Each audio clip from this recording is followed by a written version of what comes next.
आइए हम class 9th का जो बहुपद चैप्टर है उससे कुछ प्रश्न देखते हैं। तो देखेंगे प्रश्नावली 2.3 का ये दूसरा प्रश्न है। देखेंगे गुणनखंड प्रमेय लागू करके बताइए कि निम्नलिखित स्थितियों में से प्रत्येक स्थिति में g(x) का p(x) का एक गुणनखंड है या नहीं। हमारे पास ये 3 प्रश्न दिए हुए हैं और जो बहुपद है तो हम देखेंगे एक एक करके कि किसका गुणनखंड है और किसका नहीं है। तो देखेंगे पहला प्रश्न हम देखते हैं। पहला हमारा है p(x) 2x³ plus x² minus 2x minus 1 और ये g(x) दिया हुआ है। तो g(x) जो दिया हुआ है उसका पहले हम क्या करेंगे, शून्य ज्ञात कर लेंगे। तो यहां लिखेंगे हम g(x) का अगर हम शून्य ज्ञात करेंगे x प्लस 1 का तो ये हो जाएगा 0 के बराबर। तो यहां हम जब x बराबर निकालेंगे तो ये -1 हो जाएगा। अब हमको क्या करना है, इस जो हमारा ये बहुपद है इसी में अगर हम -1 रखते हैं और इसका मान अगर 0 आ जाता है तो क्या है, g(x) p(x) का एक गुणनखंड है। तो देखते हैं p(x) बराबर 2x³ plus x² minus 2x minus 1।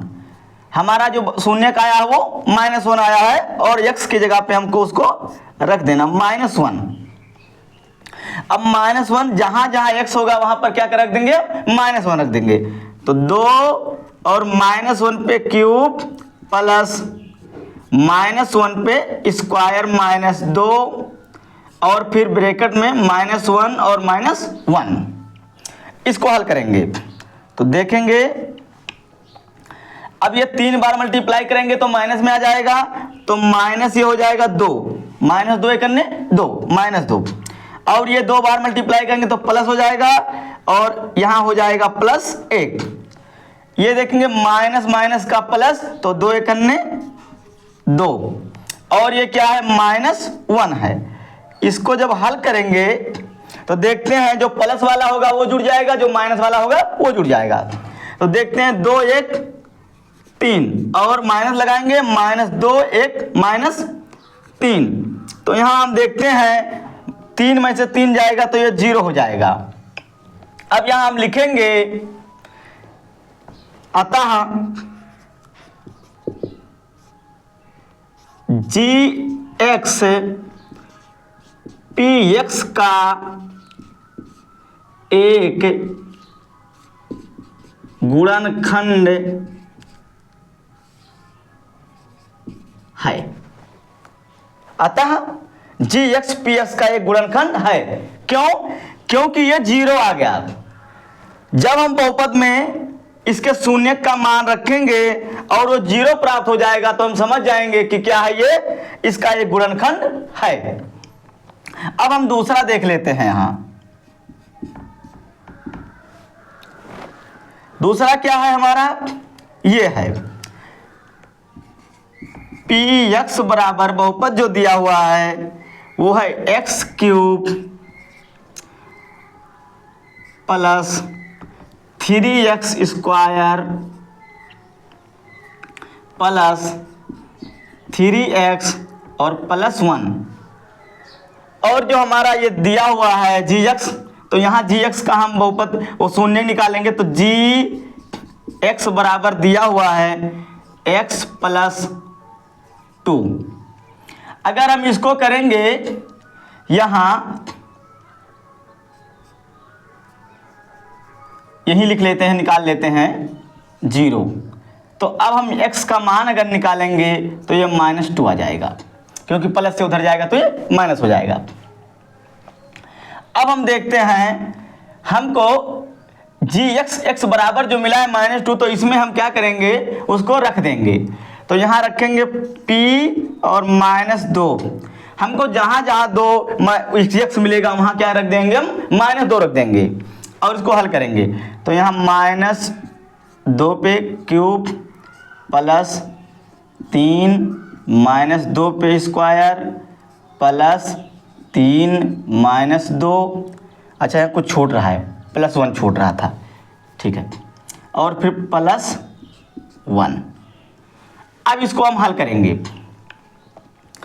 तो यहाँ देखेंगे 2 को अगर 3 बार मल्टीप्लाई कराएंगे तो क्या होगा, ये माइनस में आएगा, क्योंकि जब ये विषम होता है तो इसका परिणाम जो होता है वो माइनस में आता है, और ये जब सम पावर होता है तो उसका परिणाम जो आता है वो प्लस में आता है।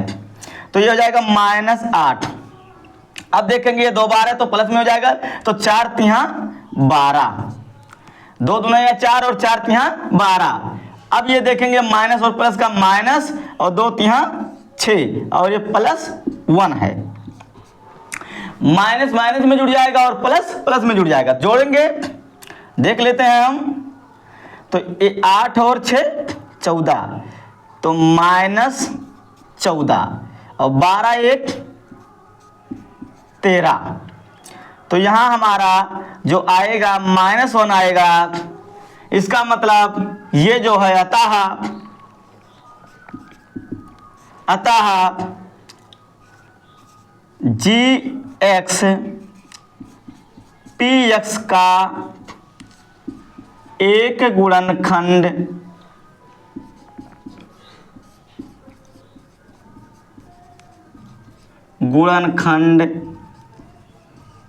नहीं है। क्यों? क्योंकि अगर यहाँ 0 प्राप्त होता तो हम ये क्या होता, एक गुणनखंड इसका होता, और यहाँ -1 प्राप्त हुआ इसलिए ये इसका गुणनखंड नहीं है। अब तीसरा देखते हैं।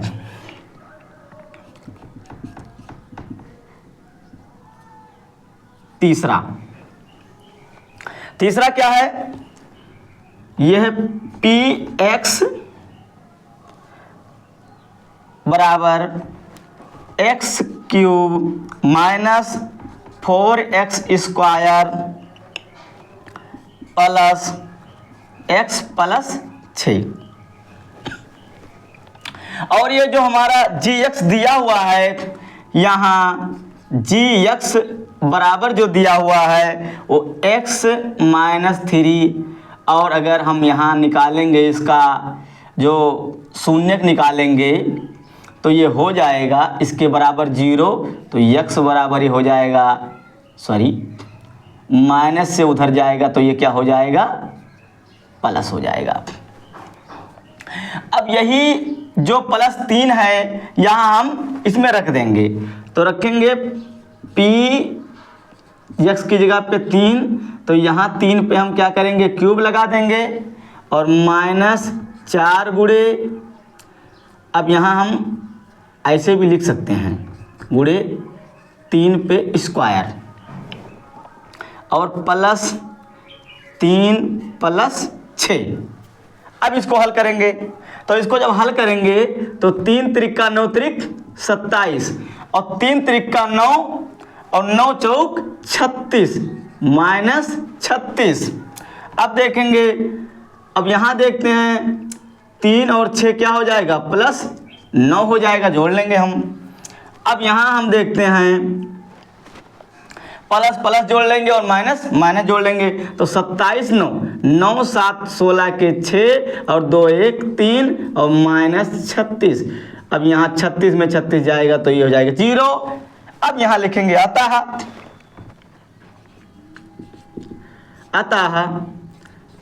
GX PX का एक गुणनखंड है। तो हम आशा करते हैं कि आप लोगों को ये अच्छे समझ में आया होगा। तो वीडियो को ज़्यादा से ज़्यादा शेयर करें, लाइक करें, कमेंट करना ना भूलें।